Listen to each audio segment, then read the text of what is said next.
Puji Tuhan. Ya, selamat sore Ibu Bapak, saudara-saudara yang kekasih di dalam Tuhan Yesus Kristus. Mari kita merenungkan firman Tuhan. Ya, saya berikan judul Orang Benar Hidup Karena Iman. Ya, saya bacakan di dalam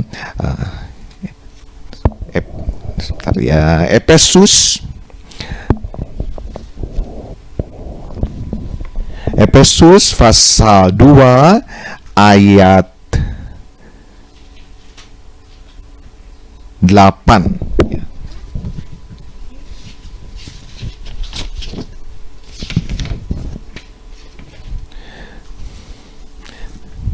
Efesus 2 ayat 8.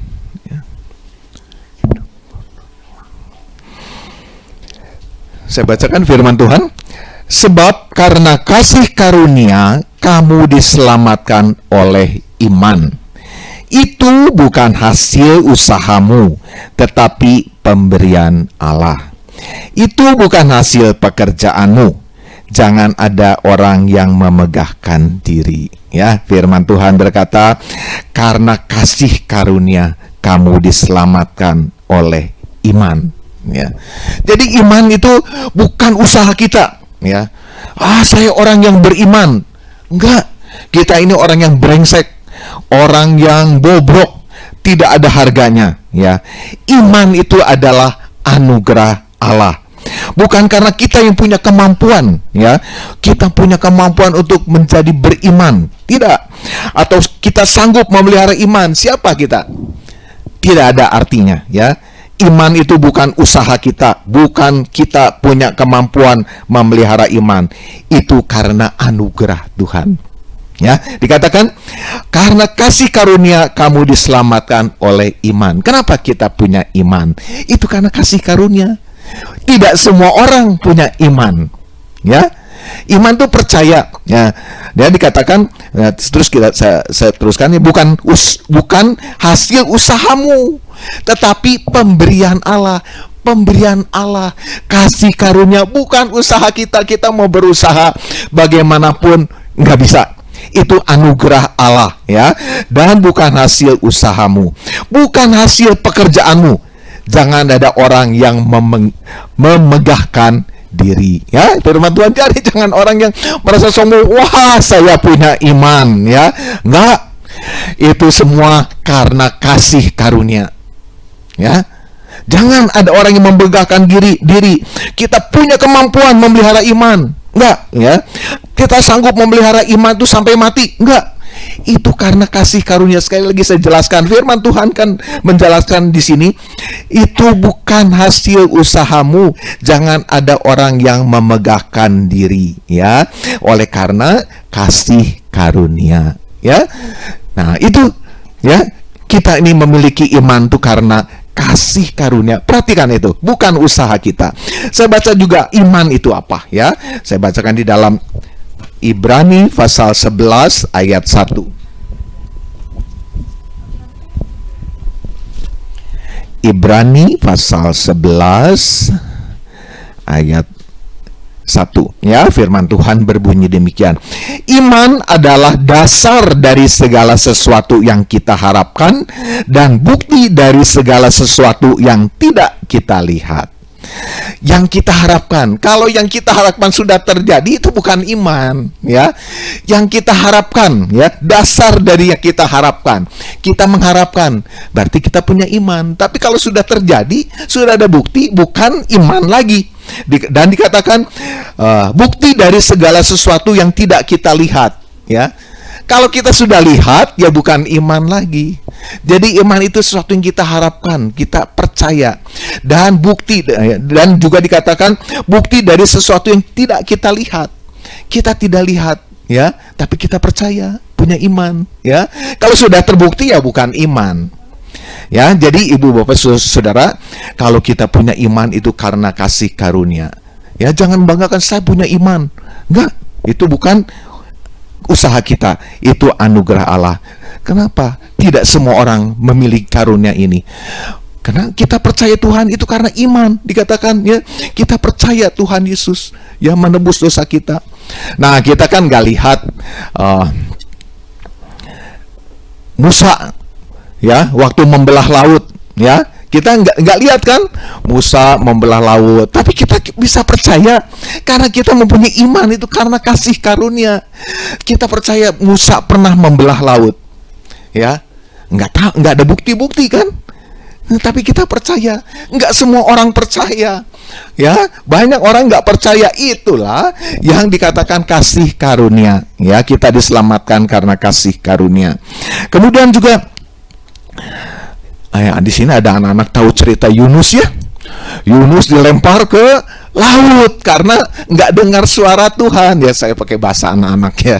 Dilemparkan, dia harus pergi ke Niniwe, ya, menginjil ke sana. Oh, orangnya jahat, nggak mau, takut.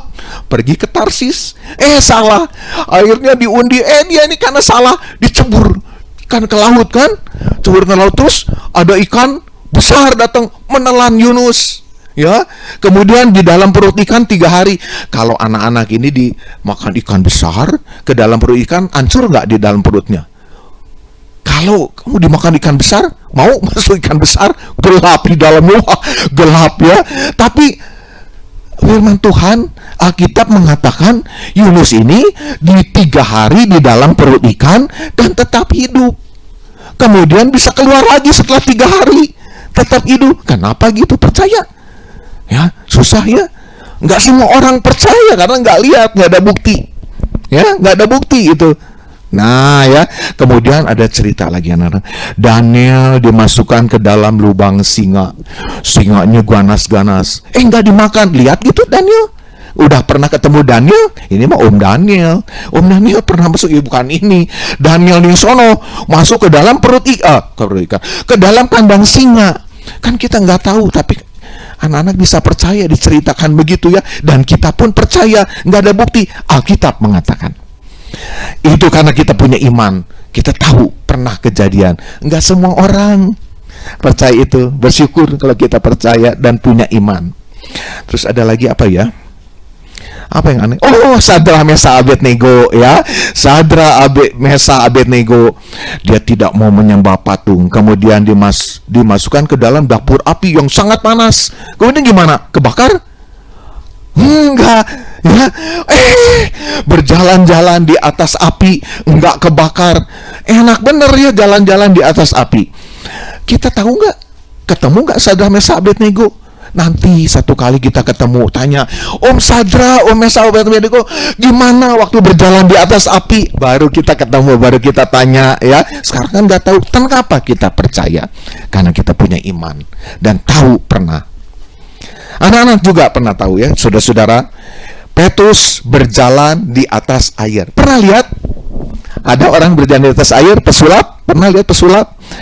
Tapi Alkitab mengatakan Petrus berjalan di atas air karena punya iman. Katanya, oh, kalau punya iman, kita bisa berjalan di atas air. Coba pergi ke kolam renang. Ayo, ya, pergi ke kolam renang, ada air.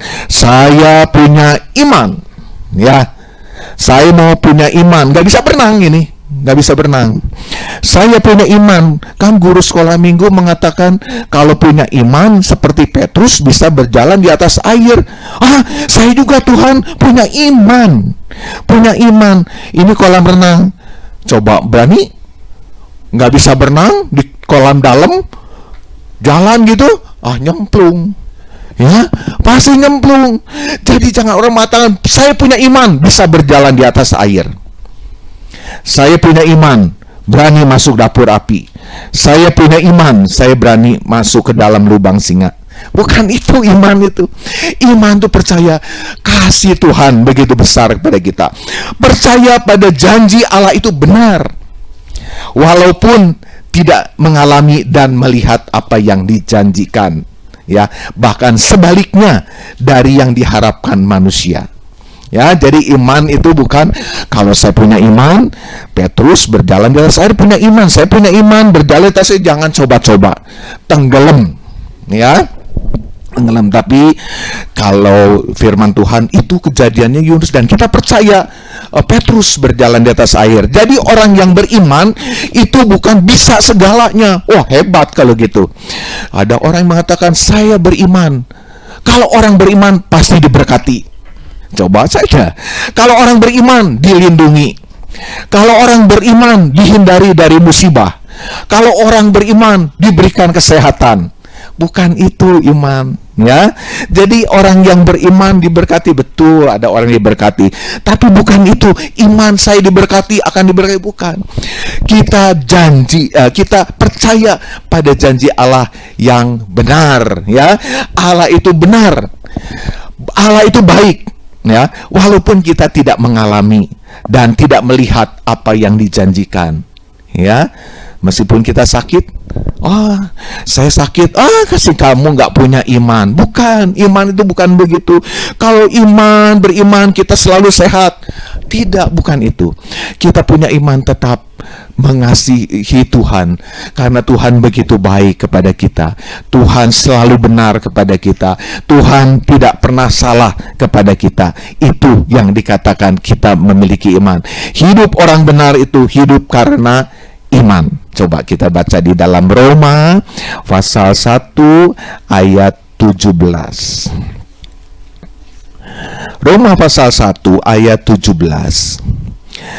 Sebab di dalamnya nyata kebenaran Allah yang bertolak dari iman memimpin kepada iman.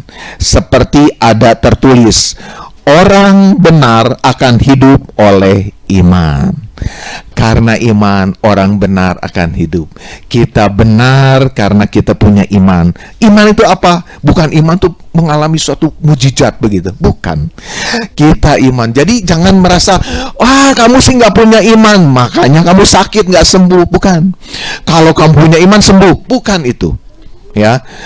Tuhan mempunyai kedaulatan atas kita. Baik kita sehat, baik kita sakit, tetap mengatakan itu Tuhan baik. Dan Tuhan itu benar. Tuhan, saya minta sembuh, saya punya iman, ya. Katanya kalau punya iman sembuh. Kalau Tuhan tetap memberikan sakit, tetap kita mengatakan Tuhan itu baik, Tuhan itu benar. Itu yang dikatakan iman. Kita mengatakan percaya pada janji Allah, bahwa Allah itu benar. Kita nggak mengalami kesembuhan, ya. Kita tidak melihat apa yang dijanjikan. Bahkan sebaliknya, kita minta kesembuhan tapi tetap sakit. Tetap kita memiliki iman bahwa Tuhan itu baik, Tuhan itu benar. Nah, itu yang dikatakan iman itu, ya. Jadi dikatakan orang benar akan hidup oleh iman. Kalau kita punya iman, hidup kita akan benar. Kita menanti saatnya kita bertemu dengan Tuhan kita, ya. Dan kita baca juga satu ayat di dalam Galatia pasal 3 ayat 11. Galatia 3 ayat 11. Ya, firman Tuhan berbunyi demikian. Dan bahwa tidak ada orang yang dibenarkan di hadapan Allah karena melakukan hukum Taurat adalah jelas, karena orang yang benar akan hidup oleh iman. Kalau kita hidup benar itu karena iman, ya. Jadi ibu bapak saudara-saudara, kita tetap percaya Tuhan Yesus sudah menjadikan kita anak-anak Allah, menebus dosa kita. Kita orang brengsek, ya, orang yang tidak ada harganya, ya, tidak layak. Tetapi Tuhan mengasihi kita karena apa? Kasih karunia, dan kita percaya Tuhan mati buat kita. Ya, kalau coba kita bilang sama orang yang nggak punya iman, tidak diberikan kasih karunia, coba kamu percaya Tuhan, nanti kamu diberkati. Dia bilang, kalau orang nggak dikasih kasih karunia, memiliki iman, bilang apa? Siapa bilang? Saya kerja juga, saya bisa dapat hasil uang banyak. Nggak usah percaya Tuhan. Ya, coba ikut Tuhan, nanti kamu usaha berhasil. Siapa bilang? Saya bisa berhasil dengan kemampuan saya. Nah, itu orang yang tidak dikasih kasih karunia, tidak memiliki iman, tidak semua. Tapi bersyukur kalau kita percaya karena kasih karunia Tuhan. Kita orang yang bobrok, brengsek, tapi kita dibenarkan oleh Tuhan. Ya, kita dipulihkan, kita mempunyai hubungan baik kembali dengan Allah. Itu karena kasih karunia. Jadi tidak semua orang. Jadi ayo kita ini ikut Tuhan, nanti sehat. Siapa bilang? Kalau saya jaga kesehatan, Kalau saya pergi ke dokter, kontrol ke dokter, saya tetap sehat karena tidak dapat kasih karunia Tuhan. Ya, tapi kalau kita mau kasih karunia Tuhan, walaupun sebaliknya yang terjadi yang tidak kita harapkan, kita tetap mengatakan itu Tuhan baik. Apakah orang beriman selalu berhasil? Belum tentu. Apakah orang yang beriman itu selalu dilindungi? Tidak selalu, ya. Apakah orang beriman akan dihindarkan dari musibah? Tidak selalu. Bisa mengalami. Apakah orang beriman ini selalu sehat? Tidak selalu. Jadi orang yang berkatakan orang yang beriman itu bukan selalu diberkati, diberikan kesehatan, dihindarkan dari musibah, ya, diberikan kesehatan. Kita sebagai anak-anak Tuhan kadang-kadang diizinkan, ya, kita ini mengalami musibah. Kan ada anak-anak Tuhan yang mengalami kecelakaan. Apakah anak-anak Tuhan selalu selamat? Bisa saja, ya, kena musibah. Ada yang naik pesawat jatuh, ada anak Tuhan yang naik pesawat jatuh. Kenapa itu? Misteri. Kita tidak tahu. Nanti kalau kita ketemu Tuhan, kenapa Tuhan si A itu naik pesawat jatuh pada anak Tuhan? Nanti Tuhan kasih jelas pada kita. Itu suatu misteri. Kita nggak perlu banyak tanya sama Tuhan. Yang penting Tuhan, saya memiliki iman bahwa Tuhan sudah menebus dosaku. Aku dipulihkan hubungan dengan Tuhan, dan itu kebahagiaan yang sejati. Kita diselamatkan, ya. Kita diselamatkan, tetapi bukan keselamatan yang sempurna, ya. Ibu, bapak, saudara-saudara, ya. Firman Tuhan mengatakan kita diselamatkan, ya. Sekarang kita sudah diselamatkan, tapi bukan keselamatan yang sempurna. Kapan keselamatan yang sempurna itu? Waktu kita selesai hidup di dalam dunia ini. Waktu kita alias meninggal, ya, meninggalkan dunia itu, kita mengalami keselamatan yang sempurna. Sebelum kita mengalami keselamatan yang sempurna, kita sudah diselamatkan, ya, secara hukum kita sudah diselamatkan. Mari kita tetap ikut Tuhan, tetap memiliki iman yang teguh bahwa Tuhan itu selalu baik, Tuhan itu benar, ya. Ibrani pasal 11 ayat 3, ya, saya bacakan di dalam Ibrani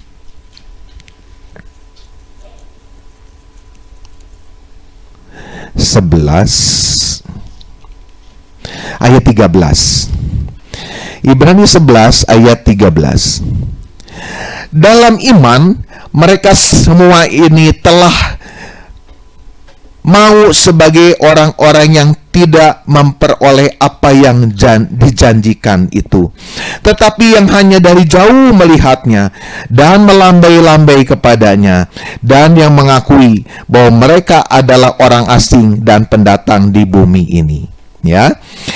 Dalam iman mereka ini semua ini telah mati sebagai orang yang tidak memperoleh apa yang dijanjikan. Ibu, bapak, saudara-saudara, kita orang beriman, ya, bisa kita tidak memperoleh apa yang Tuhan janjikan, ya. Jadi orang yang beriman itu bukan selalu yang berhasil, selalu orang yang diberkati, orang yang dilindungi, orang yang sukses. Bahkan dikatakan firman Tuhan hanya tidak memperoleh, ya, orang yang tidak memperoleh apa yang dijanjikan, ya. Dan dikatakan hanya melihatnya, melambai-lambai kepadanya. Musa tidak bisa masuk ke dalam Kanaan. Dia hanya melihat dari jauh. Itu Kanaan, bangsa Israel akan masuk Kanaan. Bukankah Musa ini orang yang benar di hadapan Tuhan, yang melakukan firman Tuhan, memimpin bangsa Israel, berusaha hidup benar? Tapi di mata Tuhan, ya, sebaik orang pasti ada kesalahannya. Musa tidak bisa masuk dalam Kanaan. Dia hanya melihat dari jauh, hanya melambai-lambai saja, ya, melambai-lambai dari jauh melihat Kanaan. Tapi Musa tetap memiliki iman, ya. Yang penting bukan masuk Kanaan di situ, tapi dia ketemu dengan penciptanya setelah menyelesaikan hidup di dalam dunia ini. Jadi waktu kita tidak memperoleh apa yang dijanjikan, kita tetap memiliki iman yang teguh bahwa Tuhan itu baik. Tuhan akan memberikan keselamatan yang sempurna, ya. Jadi selama kita belum mencapai keselamatan yang sempurna, tetap kita taat akan Tuhan, mengikuti jalan-jalan yang Tuhan berikan kepada kita. Jadi ibu bapak saudara-saudara, tidak ada tokoh Alkitab yang sempurna ya. Semua juga ada jeleknya ya. Ada yang sesuatu yang kurang baik ya. Contohnya dikatakan Abraham bapak orang percaya ya. Apakah Abraham ini benar-benar memiliki iman yang kuat gitu ya, iman yang teguh ya? Contohnya saja ya, Abraham ini sebagai bapak orang percaya. Abraham dijanjikan bahwa Abraham, kamu akan memiliki banyak keturunan. Keturunanmu seperti pasir di pantai laut ya, banyak. Tetapi sudah usia lanjut, belum punya anak ya. Sarah juga sudah usia lanjut, belum punya anak. Nah, mulai berpikir ya, sampai Sarah bilang, kita sudah tua, ini nggak mungkin lah punya anak. Coba ambillah itu istri lain ya. Lalu mengambil siapa istri lain itu? Hagar ya, betul ya? Manggil Hagar. Nah, kalau orang beriman kan bisa aja Abraham bilang, jangan, kita kan orang beriman, Tuhan sudah berjanji kita punya keturunan, nggak usah saya ini ambil Hagar supaya punya keturunan. Jadi sehebat-hebatnya orang, tetap juga ada kelemahannya ya. Akhirnya Abraham imannya enggak 100%, wah punya iman yang benar gitu ya, enggak lah, Tuhan sudah janji. Tidak, dia juga bisa ya ada kesalahan juga, akhirnya juga mengambil Hagar. Jadi seusaha mungkin ya, kita ini mau memiliki iman ya, kadang-kadang kita ini enggak ya, kadang-kadang meleset. Tapi yang penting kita selalu berusaha bahwa mau pegang firman Tuhan ya. Jadi ya, iman itu karena anugerah Allah ya. Kemudian juga Daud, dikatakan Daud ini orang yang benar di hadapan Tuhan, tapi ada kejatuhannya juga. Daud mengambil Bathsheba ya. Nah, ini ada kejatuhannya. Jadi kita ini keselamatannya yang kita jalani belum sempurna, masih kita diliputi oleh dosa ya, masih hidup di dalam daging ini yang membuat kita bisa berdosa. Tetapi jangan ya kalau gitu udahlah nyerah. Enggak, kita harus berusaha. Kita selalu tetap setia pada Tuhan ya. Tetapi kita pikir bahwa kita ini tetap lemah sehingga nggak ada yang kita sombongkan. Jangan wah saya punya iman, enggak. Tetap kita meminta pada Tuhan untuk Tuhan memberikan kekuatan kepada kita supaya kita tetap bisa setia di dalam Tuhan ya. Nah, Samson ya dipilih oleh Tuhan, tetapi jatuh juga ya, mengambil Delila ya. Salomo ya, di raja yang kaya ya, diberikan hikmat, nggak mengambil istri dan gundiknya mencapai 1000, tetap ada kelemahannya. Oleh sebab itu jangan kita sombong, wah saya ini kuat di dalam Tuhan. Tidak, kita minta kekuatan daripada Tuhan, kita masih lemah. Tokoh-tokoh di Alkitab ini nggak ada yang kuat 100%, pasti ada kelemahannya. Kita lihat semua tadi dari Abraham, dari Musa kan emosi juga ya, penuh emosi ya. Daud dengan Bathsheba, Samson, Salomo ya, semua ada kelemahannya. Yakub juga, Yakub menipu juga ya. Jadi nggak ada yang hebat. Tokoh Alkitab ini kalau cerita di anak sekolah minggu, wah tokoh Abraham, bapak orang percaya, ada kelemahannya. Samson orang kuat, ada kelemahannya. Daud ada kelemahannya. Apalagi kita, tokoh Alkitab yang Tuhan katakan hebat, ada kelemahannya. Apalagi kita, kita ini juga lemah, tidak ada apa-apanya, bobrok kita ini. Oleh sebab itu, ibu bapak saudara-saudara, kita minta kepada Tuhan, Tuhan berikan kekuatan supaya tetap kuat di dalam Tuhan. Ya, bisa saya jatuh, tapi kita minta kekuatan. Ibu bapak saudara bisa sedih, ya, bisa mengalami musibah, bisa ya. Tapi kita minta Tuhan menghibur, Tuhan hibur saya, Tuhan berikan kekuatan. Karena kebahagiaan sejati kalau hubungan kita dengan Allah dipulihkan. Ya, ibu bapak saudara-saudara, kita cari kebahagiaan di dalam dunia semu, punya harta, punya kekayaan, kedudukan, sementara, semua semu. Tapi kebahagiaan sejati kalau hubungan kita dengan Allah dipulihkan. Kita terputus hubungan kita dengan Allah, tapi Tuhan janji, Tuhan tidak pernah ingkar. Tuhan berjanji, Adam dan Hawa berdosa, tapi Tuhan berjanji satu kali Allah akan menjelma menjadi manusia di dalam Tuhan Yesus, menebus dosa kita. Janji itu terlaksana. Ya, kita pun demikian, ibu bapak saudara-saudara, ya, kita tahu bahwa Tuhan itu baik, Tuhan menebus dosa kita, ya. Sehingga baiklah kita yang lemah ini minta kekuatan. Kita orang berdosa, orang yang bobrok, tetapi waktu kita dipulihkan, kita punya iman, Tuhan Yesus menebus dosa saya, kita kembali, hubungan kita dipulihkan. Itu kebahagiaan sejati. Di dunia tidak bisa, ya, kita mencari kebahagiaan. Kalau kebahagiaan itu kalau kita punya hubungan yang kembali pulih. Oleh sebab itu tetap jaga hubungan kita dengan Tuhan. Kita masih orang lemah, tetap kita punya iman, ya, iman yang teguh. Jadi dikatakan iman ini percaya walaupun kita tidak mengalaminya, walaupun kita tidak melihat apa yang dijanjikan, bahkan sebaliknya apa yang kita lihat, ya, sebaliknya daripada yang kita harapkan. Kita mengharapkan A, jadinya B. Tapi kita harus mengatakan kita punya iman bahwa Tuhan itu baik, Tuhan itu tidak pernah salah, ya. Tuhan akan memberi yang terbaik bagi anak-anaknya. Tugas kita selama mengikut Tuhan di dalam dunia ini, jadi tetap kita iring Tuhan, kita minta Tuhan memberikan kemampuan, kekuatan kepada kita supaya tetap setia. Jadi jangan, ya, kita mengatakan punya prinsip bahwa kalau punya iman tuh akan berhasil, selalu berhasil, kalau punya iman akan diberkati. Bukan itu.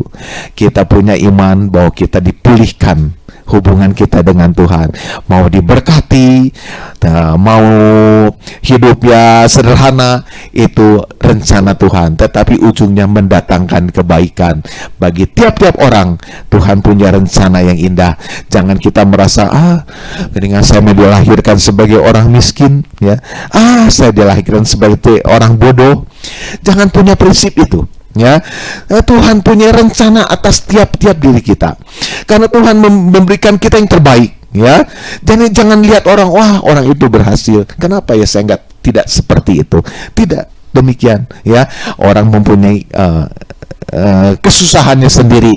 Tuhan mempunyai rencana atas tiap-tiap pribadi kita. Yang penting dalam hidup kita tetap setia kepada Tuhan, percaya pada janji Allah, tetap punya prinsip bahwa Tuhan itu baik, Tuhan tidak pernah salah, Tuhan itu selalu benar bagi kita, sehingga dalam hidup kita selalu bisa mengucap syukur di dalam segala perkara. Jadi kalau firman Tuhan mengatakan orang benar itu hidup oleh iman. Kalau kita punya iman, kita akan hidup benar, ya. Jadi bukan karena kita punya iman nanti akan diberkati, bukan itu.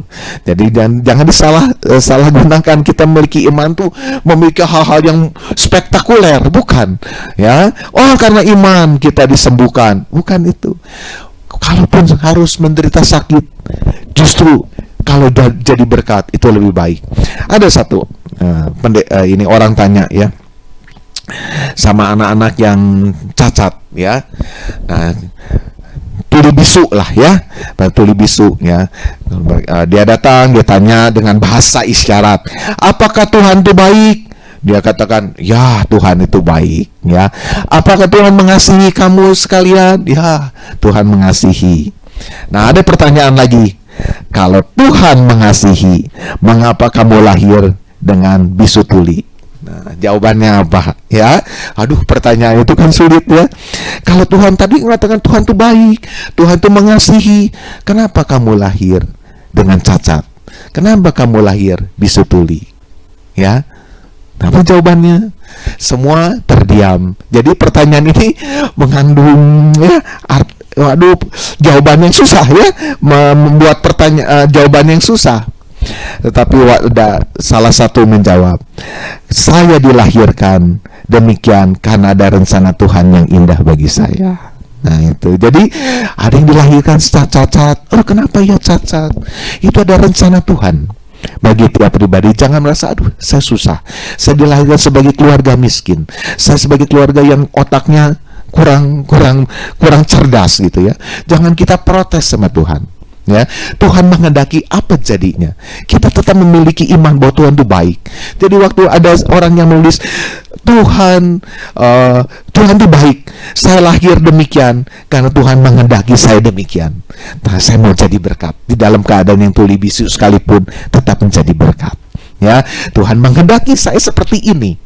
Nah, ibu bapak saudara, jadi kita juga di dalam menghadapi kehidupan ini, kalau kita merasakan kenapa demikian, kita punya prinsip bahwa Tuhan menghendaki saya itu seperti begini. Ya, justru Tuhan mau jadikan kita ini apa adanya supaya kita menjadi berkat. Jangan kita protes sama Tuhan, ya. Jangan kita mengatakan, mana janji Tuhan? Katanya Tuhan, kalau saya beriman, saya nggak kena musibah. Mana janji Tuhan, kalau saya beriman tidak bangkrut? Mana tuh janji Tuhan, kalau saya beriman saya dapat berkat yang berlimpah? Bukan itu, ya, bukan itu pertanyaannya. Mengapa janji? Mana janji Tuhan? Tapi mana usaha kita? Kita menjadi orang beriman tuh yang bagaimana? Kita tetap taat, bukan minta berkat, tetapi kita bersyukur atas apa yang Tuhan beri. Karena Tuhan tuh mempunyai rencana yang indah atas tiap-tiap pribadi kita. Jadi sekali lagi, hidup karena iman itu hidup karena anugerahnya, kasih karunia Tuhan, kasih anugerah Tuhan buat kita, sehingga kita punya iman bahwa Tuhan itu baik dan Tuhan akan memberikan keselamatan yang sempurna waktu kita menyelesaikan hidup di dalam dunia ini. Sekian firman Tuhan, mari kita tutup dalam doa, ya. Bapa dalam surga, di dalam nama Tuhan Yesus Kristus, kami bersyukur kalau pada sore hari ini kami dapat mengikuti ibadah dan kami juga sudah mendengarkan sebagian firman Tuhan. Ya, kiranya Tuhan memberikan kemampuan kepada kami semua tetap memiliki iman yang teguh walaupun mengalami situasi yang tidak menyenangkan, tapi kami percaya bahwa Tuhan akan memberi yang terbaik. Semua mendatangkan kebaikan. Tuhan menghibur kami, Tuhan juga memberikan kepada kami jalan keluar yang terbaik, biar hidup kami mempermuliakan nama-Mu. Terpujilah nama-Mu, di dalam nama Tuhan Yesus Kristus kami berdoa. Haleluya, amin. Saya kembalikan pada yang bertugas, ya. Tuhan Yesus memberkati.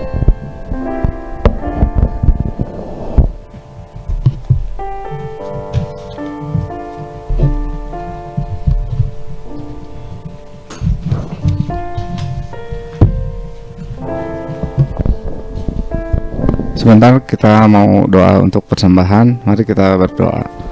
Tuhan Yesus, terima kasih buat sebagian kecil dari firman-Mu yang boleh kami dengar pada sore hari ini. Tuhan, sebentar kami mau memberikan sebagian kecil dari berkat yang sudah Kau berikan bagi kehidupan kami. Kami mau memberikan persembahan. Kiranya persembahan ini boleh menjadi persembahan yang berkenan dan memuliakan nama-Mu. Hanya di dalam nama Tuhan Yesus kami sudah berdoa, mengucap syukur. Amin. Bagi petugas, silakan.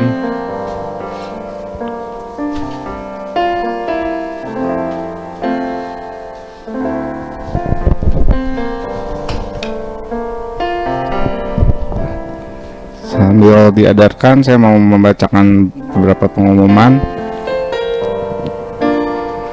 Terima kasih untuk pelayanan Bapak Timotius Uria. Tuhan Yesus memberkati.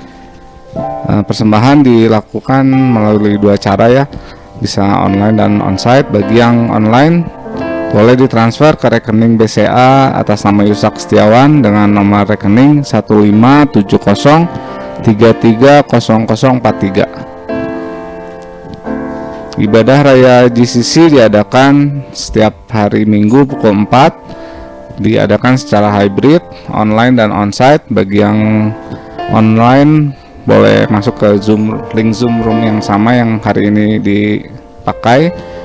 Bagi yang onsite, silakan datang langsung ke Komplek Permata Indah J18. Worship Night diadakan setiap hari Rabu jam 7 malam. Itu juga dilaksanakan secara hybrid, onsite dan online, di tempat dan link Zoom yang sama. Untuk JCC Kids diadakan setiap hari Sabtu pukul 3, diadakan secara online dan onsite. Onsite-nya 1 bulan sekali ya. Nah, recording ibadah juga dapat disaksikan di YouTube channel Jerusalem Community Church. Sekian pengumuman. Kita mau tutup ibadah kita dengan doa berkat. Silakan untuk Pak Timotius. Mari kita sama-sama berdiri, kita berdoa untuk berkat. Sekali lagi Tuhan Yesus, kami ucap syukur untuk apa yang Tuhan beri bagi kami. Biar hidup kami mempermuliakan nama Tuhan. Dan kalau sebentar kami akan kembali pulang ke rumah kami masing-masing, atau ada kegiatan lainnya, Tuhan menyertai kami di dalam perjalanan pulang atau kegiatan yang lainnya. Nama Tuhan yang dipermuliakan. Mari kita sama-sama angkat tangan kita untuk terima berkat. Kiranya berkat daripada Allah Bapa, cinta kasih daripada Tuhan Yesus, dan persekutuan dengan Roh Kudus beserta dengan kita sekalian dari saat ini sampai Tuhan Yesus kembali. Di dalam nama Tuhan Yesus Kristus kami berdoa. Haleluya. Amin. Tak berubah selamanya Cinta kasihku padamu, ku mau hidup selamanya untuk senangkan hatimu. Tak berubah selamanya cinta kasihku padamu, ku mau hidup selamanya untuk senangkan hatimu, Tuhan. Silakan duduk. Tuhan Yesus memberkati.